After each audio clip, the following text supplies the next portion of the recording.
In today's video, I'm going to teach you when to use containers versus div blocks explained in Webflow.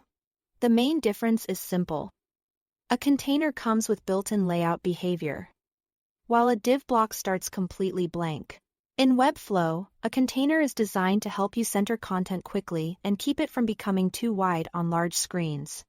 A div block, on the other hand, is a fully customizable element that you can shape however you want. Under the hood, a container is basically just a regular div block with preset styles already applied. Traditionally, that includes a maximum width, often around 940 pixels, along with automatic left and right margins so it stays centered on the page. That built-in styling is what makes containers fast and convenient. You will want to use a container when speed and consistency matter most. For example, if you drop a container inside a full-width section, it instantly keeps your text and images nicely centered and prevents them from stretching too far across a large desktop screen. That improves readability and makes your layout feel more polished right away. Containers are also useful when you want consistency across multiple pages. Many teams rely on standard container elements, so everyone follows the same content boundaries throughout an entire website. This is especially helpful when several people are building inside the same project and you want the layout to stay uniform. They're also great for rapid prototyping.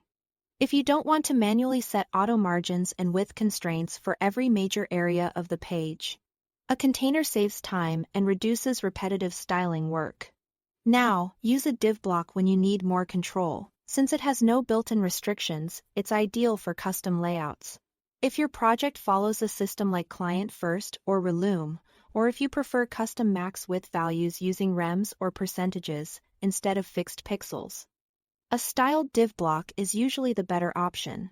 Div blocks are also perfect for grouping specific elements together.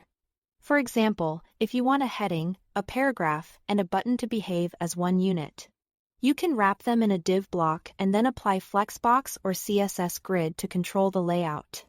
They're also essential for building interface components like cards, drop-down menus, grid items, and custom spacers. And if you are creating interactions, a div block makes it easy to animate multiple elements together, so they move, fade, or scale as a single group. So the easiest way to think about it is this: use containers for quick, centered structure, and use div blocks for custom control and flexible design. That's all to it. Thanks for watching.